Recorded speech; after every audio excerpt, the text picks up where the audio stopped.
Bine v-am găsit, dragii mei din Zodia Săgetător, oriunde v-ați afla.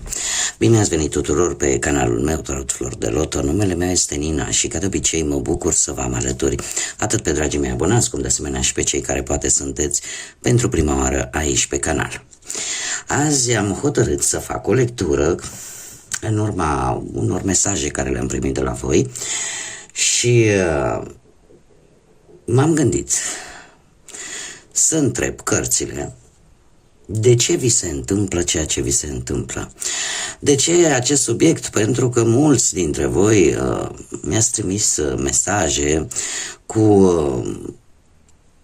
situații sau cu frânturi din anumite situații, din anumite trăiri ale voastre, în care nu reușiți să găsiți poate o explicație de ce persistați într-o situație negativă sau de ce vi se întâmplă anumite lucruri. Așa că eu sper din tot sufletul să reușesc, în funcție de ce energii vor capta cărțile, să vă ajut, cel puțin o parte dintre voi, să obțineți acele răspunsuri pe care voi le căutați.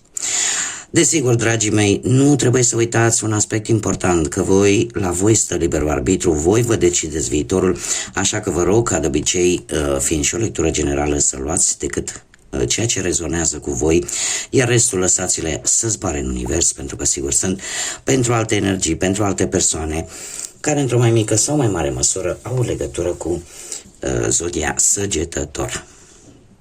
Așa că toți cei care aveți, poate Soare, Lună, Venus, Ascendentul în Zodia Săgetător, atunci această lectură este de asemenea și pentru voi.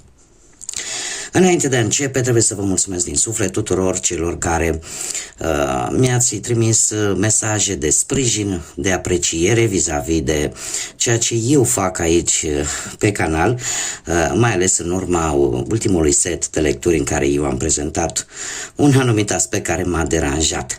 Și nu m-am așteptat la atât sprijin și atâta suport din partea voastră, așa că sunteți minunați și vă mulțumesc din suflet pentru toate aceste lucruri.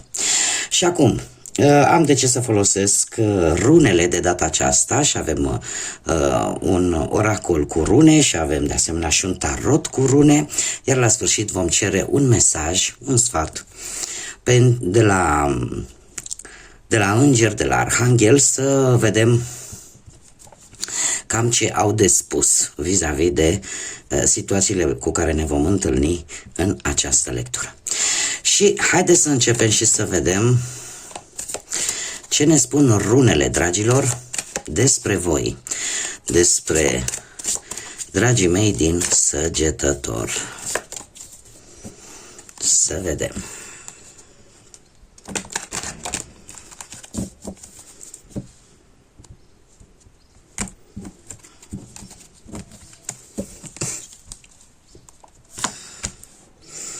Și avem prima rună, situația actuală. Prima rună este Unjo. Unjo care ne vorbește de o situație în care lucrurile cumva s-au mai calmat vis-a-vis de o anumită situație care a prezentat destul de mult stres în ultima perioadă pentru unii dintre voi. Ați avut, ca să zic așa, e calmul imediat după furtună. Da? Și se pare că unii dintre voi vă găsiți în această stare. Alții aveți un motiv sau un mic motiv de bucurie, poate trebuie să celebrați ceva sau în general aveți o stare așa un pic de armonie în viața voastră sau un motiv de o mică bucurie. Care este direcția către care voi vă îndreptați? Și avem runa Dagaz. Dragii mei, direcția voastră este una, spune, de transformare, de claritate. Sunteți îndreptați, sunteți ghidați către noi cicluri, noi etape din viața voastră. Se pare că într-un final speranța moare ultima. De ce? Pentru că tocmai o schimbare transformatoare vine în viața voastră și vă ajută să creșteți, vă ajută să vă dezvoltați, vă ajută să vedeți care este potențialul vostru. Așa că direcția voastră este una bună. Da, nu este una. Și eu aș spune că voi vă îndreptați, mulți dintre voi, către stabilitate, către ceva stabil. Da, ieșiți un pic din acea zonă haotică în care poate de ceva vreme vă tot învârtiți. De unde provine blocajul actual? Blocajul actual, din câte vedem aici, avem pe Soulelo, care îmi vorbește de probleme posibil cu sănătatea pentru unii dintre voi, cu sănătatea sau cu vibrația foarte joasă, o energie negativă, o energie destul de joasă. Cumva, în mod normal, Soulelo e o rună care ne vorbește de optimism, ne vorbește de lumină, de căldură, de energie pozitivă, dar cum a căzut pe poziția blocajului, ceva pe voi v-a blocat această energie pozitivă și ar putea fi relaționată poate cu anumite probleme, cum am mai spus, de sănătate sau pur și simplu cu faptul că v-a lipsit acea vibrație înaltă, v-a lipsit, cum să zic eu, ceea ce vouă vi s-a întâmplat sau situațiile prin care voi ați trecut, cumva v-au decăzut, v-au furat optimismul ăsta pe care poate unii dintre voi îl aveați și nu m-ar mira de ce, pentru că voi, ca și zodie, ca și energie, sunteți o zodie cu o sete foarte mare de a cunoaște, de a fi aventurieri, de a ști lucruri noi, de a fi entuziaști. Da, și trebuie să vă spun că probabil că unii dintre voi, și lucrul ăsta poate să fie un blocaj, pentru că ați avut o perioadă un pic de singurătate, aș spune, în care parcă nu ați avut chef să ascultați pe nimeni. Și ați fost așa un pic mai ursuzi, ca să zic așa. Dar blocajul vostru de aici a plecat. Ceva v-a făcut să ieșiți din felul vostru de a fi. Să nu mai fiți voi, practic. Haideți să vedem ce ne spune și tarotul runic, da? Ce ne spune, de ce se întâmplă ceea ce se întâmplă pentru dragii mei din Săgetător? Care este motivul, care este cauza și cum se vor derula lucrurile pentru voi, dragii mei din Săgetător? Haideți să vedem și începem. Situația actuală. Dragilor, situația actuală la fel îmi arată. Sunteți într-o pauză, nu știu dacă aveți ceva de celebrat. Pentru că, la fel ca și la rune, aici mi apare acest 3 de cupe care îmi vorbește de, nu știu, un eveniment poate cu prietenii, cu familiari, în general cu cercul vostru restrâns, care încearcă oarecum să vă sprijine. Și atunci se creează așa un moment bun, da? Și este un moment în care practic lăsați un pic, cel puțin pentru o vreme, lăsați preocupările să vă împiedice să vă bucurați. Să vă bucurați de viață și să socializați poate sau efectiv să nu pierdeți din vedere faptul că orice zi petrecută într-o manieră negativă este o zi pierdută. Și știu că mulți dintre voi o să-mi zică, Doamne, când sunt supărat, când am probleme, când sunt cum sunt, nu am chef să mă bucur. Nu, putem să ne bucurăm, cum să spun eu, într-o manieră nu foarte zgomotoasă. Nu știu, există o frază care mie îmi place tare mult și care spune așa, mai ales pentru cei care încă aveți o credință, spune în felul următor: Dumnezeu stă în fiecare răsărit de soare. Dacă și numai pentru acest motiv trebuie să ne bucurăm, de ce să nu o facem? De lucruri simple, de lucruri pe care nu costă bani. Da? Sunt importante toate aceste aspecte. Haideți să mergem mai departe, să vedem cam care ar fost greșeala voastră pentru unii dintre voi. Și avem un paș de cupe, dragilor. Nu știu dacă Poate eroarea voastră a fost legată de o persoană foarte tânără, care posibil, sau nu e obligatoriu, fiind o lectură generală, să aibă legătură cu zodiile de apă, rac, pești sau scorpion. Dar treaba este că cumva ori ați avut o relație cu cineva mai tânăr și lucrul ăsta v-a adus anumite,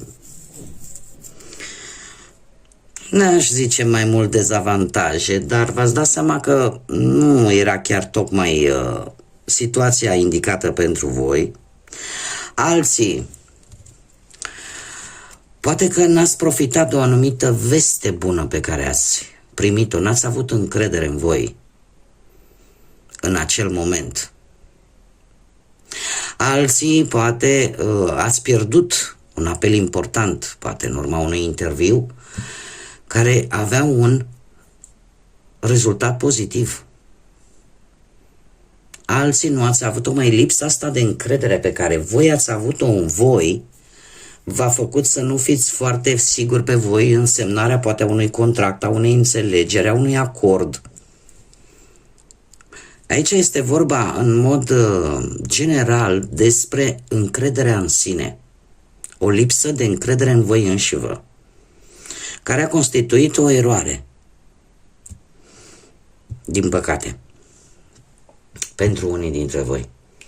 Și eu aș spune că mult, iar de asemenea vorbește, văd aici avem două rune, una este Soilo, care îmi vorbește de vitalitate și de tot ce ține de partea asta a energiei. Practic, aici se repetă un pic runa pe care tocmai am văzut-o. E posibil încrederea pe care voi nu ați avut-o în voi, în primul și în primul rând, să fie relaționată chiar și cu sănătatea. Și a fost aici asta îmi spun cărțile, a fost o eroare din partea voastră. Ce nu trebuie să repetați? Dragilor, ce nu trebuie să repetați? Păi poate nu trebuie să vă lansați în anumite acțiuni, în anumite situații, fără să aveți un plan bine pus la punct. De asemenea, și aici revin la caracteristicile voastre ca și zodie, da? Energia Săgetătorului. Voi, dragilor, ca orice zodie, aveți și voi părțile voastre negative, da? Pentru că nu există zodie perfectă. A voastră este aceea de a fi un pic impulsiv și de a nu avea chef să ascultați pe nimeni atunci când ți se impun anumite reguli. Uite că am dreptate, îmi cer scuze, am strănutat. Atunci când vi se impun anumite reguli, tindeți să deveniți un pic impulsivi și să pierdeți din vedere lucruri importante. Și ce nu trebuie să mai repetați, tocmai asta nu trebuie să mai repetați, mie asta îmi spun cărțile, de a nu vă lansa în forță dacă nu aveți un plan bine gândit. Dacă ideea voastră, proiectul vostru nu este bine pus la punct, nu vă aruncați cu capul înainte, pentru că riscați să pierdeți. Cam asta ar fi de spus vis-a-vis de ce nu trebuie repetat. Acum, ce trebuie să învățați? Dragilor, trebuie să învățați un lucru important. Că atunci când voi vă simțiți pe o poziție dominantă, atunci când voi vă simțiți pe o poziție de putere, nu trebuie să aveți teamă.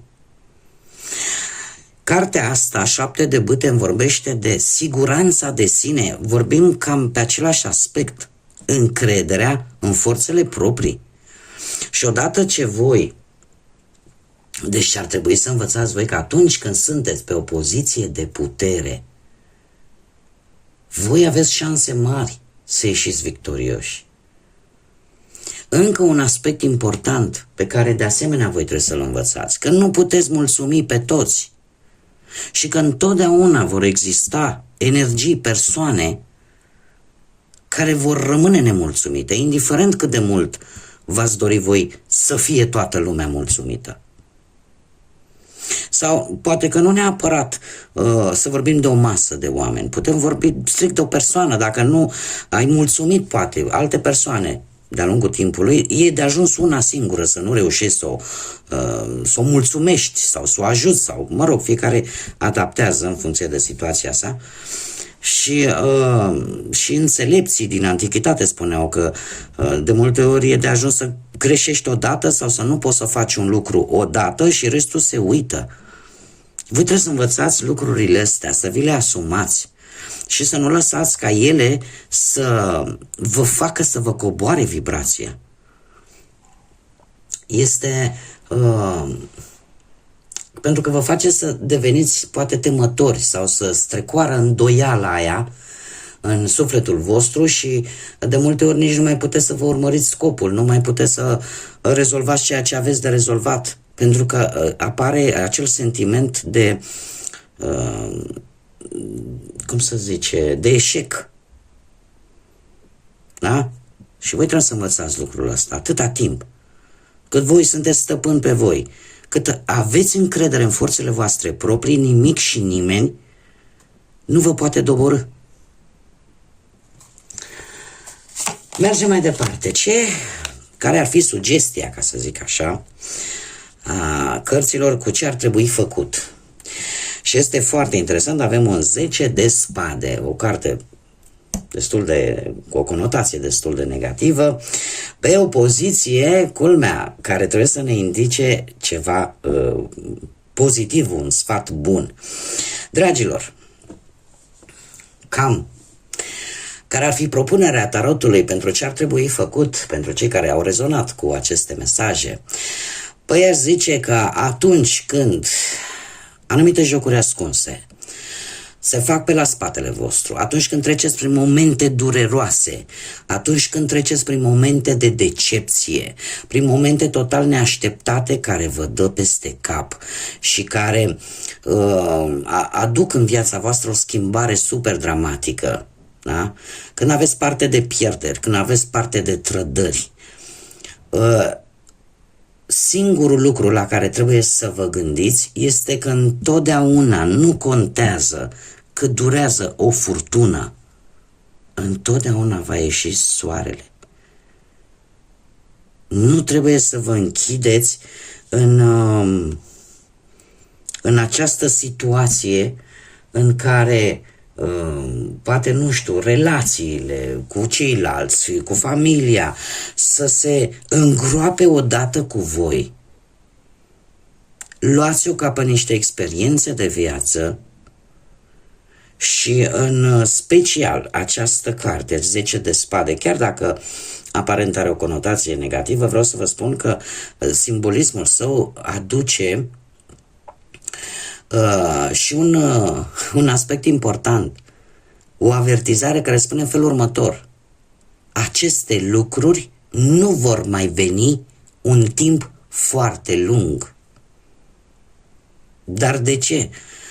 Pentru că ține de mentalul tău. În momentul în care tu treci prin aceste lucruri, cel puțin în teorie, ar trebui să înveți din ele și să îți dai seama pe viitor, dinainte să se întâmple. De multe ori,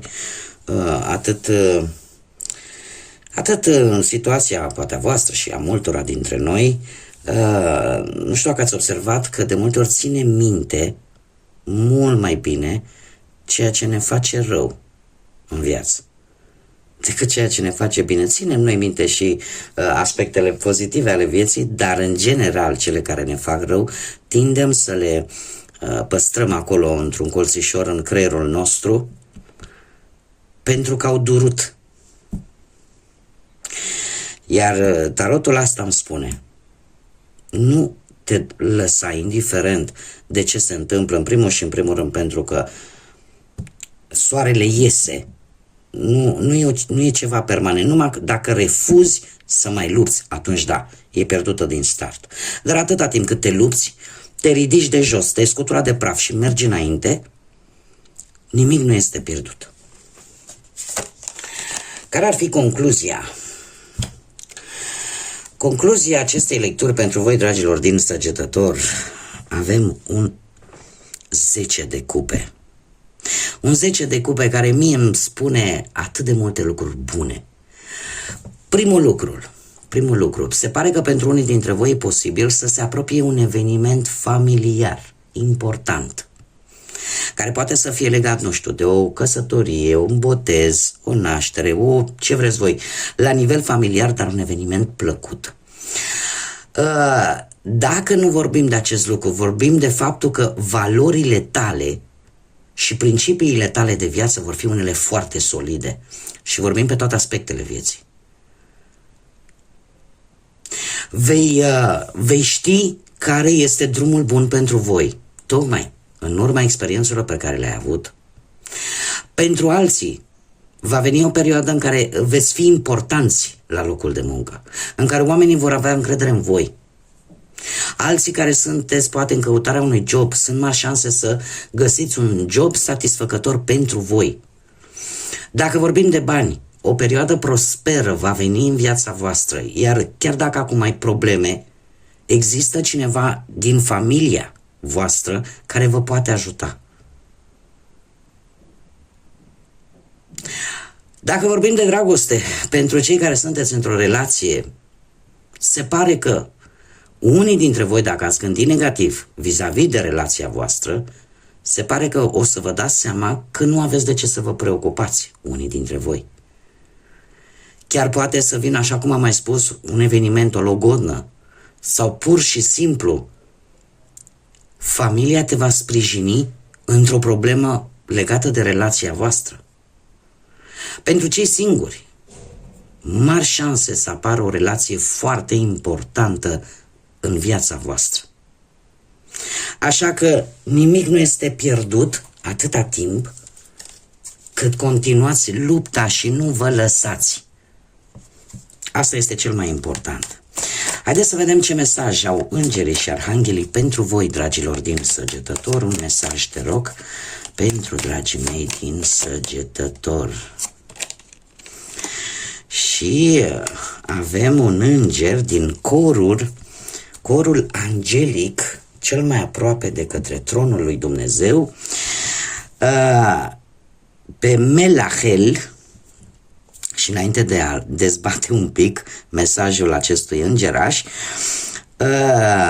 țineți minte aceste cifre și puteți să le căutați conotația: 2, 3, 5 și 23. Și bine, da, 2, 3, 5 și 23. Poate să fie numere importante, nu știu, date importante sau să aibă o conotație importantă pentru voi. Acum, revenind la mesajul acestui îngeraș care ne spune că Dumnezeu va alunga, eu de obicei nu prea îmi place să pronunț, cu toate că în cărțile de tarot avem diavolul, da? Și atunci trebuie să-l pronunț, dar în general eu nu dau răului și nici nu prea îmi convine. Mama avea o vorbă: de ce să-l chemăm pe ăla rău când putem să-l chemăm pe Dumnezeu în fiecare zi? Deci, Dumnezeu care alungă diavolul, ca să o spun pe aia dreaptă, pentru că așa o am aici scrisă. Apare capacitatea de vindecare. Apare o protecție împotriva armelor și o siguranță în călătorii. Pentru că acest înger Melahel se pare că încearcă să vă protejeze. Și aș mai avea de spus eu ceva.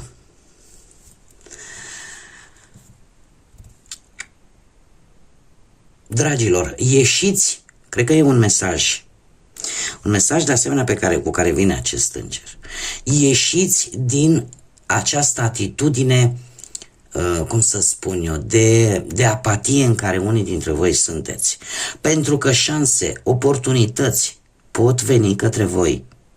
Dar atâta timp, cum am mai spus, cât voi sunteți într-o stare de blocaj, lucrul ăsta nu vă va ajuta. Ridicați-vă de jos. cei care încă sunteți jos. Eu vă mărturisesc un lucru și închei lectura. Eu când am început acest proiect pe YouTube, nu ca fiecare la început, când începi un proiect și o firmă, te gândești la un nume. Și vă spun în modul cel mai sincer, am ales acest nume, Flor de Loto, care în traducere în română înseamnă floare de lotus, tocmai pentru că este o floare splendidă. Este o floare extraordinară, mie îmi place extraordinar de mult. Dar nu vreți să știți, pentru cei care nu știu, puteți să vă interesați de unde vine și cât are de muncit această floare ca să ajungă la suprafață, iar noi să ne bucurăm privirea cu aspectul ei. Este o floare care efectiv se naște din mâzga bălților, din mâlul ăla negru. Și ca și simbolistică am ales acest nume tocmai pentru că și de-aia vă spun, sunteți florile mele de lotus, aici comunitatea florilor de lotus, a celor care nu se lasă și care, indiferent cât de întuneric și de negru este acolo jos, ei se luptă și la un moment dat vor ieși la suprafață și vor străluci. Și cu asta am încheiat și lectura și mica mea prelegere, care sper din suflet să vă fie ajutat. Eu oricum vă doresc tot binele din lume, să aveți parte de cât mai multe lucruri bune, de multă energie pozitivă și, desigur, de multă lumină. De multă lumină atât în suflete cât și în gânduri. Până data viitoare, când ne vom reîntâlni, numai bine vă doresc și să fiți iubiți, dragilor!